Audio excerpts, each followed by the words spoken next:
One of the biggest tools that people always forget about is editing.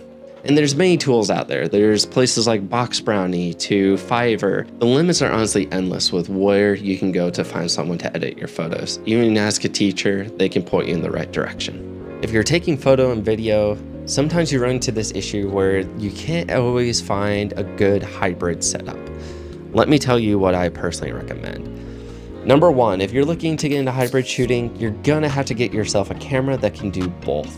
Pick yourself up a used A7 III or get yourself into a brand new A7 III.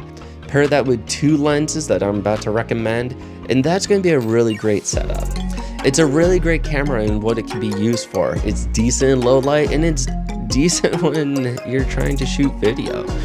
For a lens that I found to be really great for interviews, and you don't have to buy the Sony one, the Sigma one I hear is a lot better than the Sony one, but picking up like a 1.8 to a 1.4 85mm. The 85mm is a great lens overall, it's just gonna get a lot done.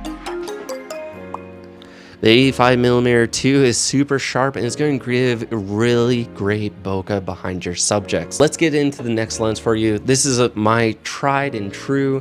You pick up a 24-70, or in my case, I have a 28-75 Tamron. This lens I use almost all the time now. I almost never put this lens down at this point. It's a phenomenal lens. It just gets the job done. It's great for events and galas to weddings and all these other things. And especially being a 2.8 is actually a really sharp lens. Using the 28-75 is going to be a great pair up with the 18-105 and the 85mm. By the time let's go on into another piece of equipment that I really recommend.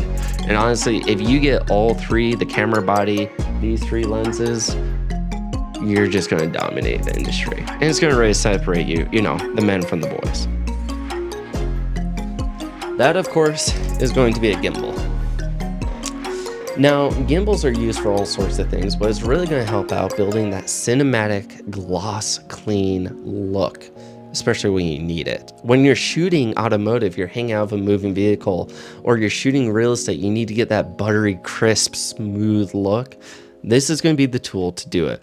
Now, this is an RS4 Pro. You don't need to go this high level in quality. This is a bit overkill for some people, especially when you're just starting off. Looking to the RS3 or RS2, either one are going to be really great gimbals and a really great way to start off. Plus, you can buy them used for like $500. I think the RS2 you can buy used for almost $200. I don't recommend buying used gimbals, but those who need to do it is an option if you need it. Now, the last piece of equipment that I definitely recommend to everyone, especially if you're doing anything in the video industry, and this is going to deviate a bit, I apologize to those. Once again, this is for like a hybrid setup. This isn't just hybrid overall. You're going to want to be able to capture audio. Doing sit-down interview style videos is such a key thing. We didn't even get into the lighting and stuff that I use. We'll get into that soon and I'll really be able to showcase more, but comment below what kind of tips and tricks do you use and what kind of tools do you recommend to those who are in this similar situation. Once again, this is for hybrid shooters. Guys, I'm Brian Theme and I'll see you in the next video.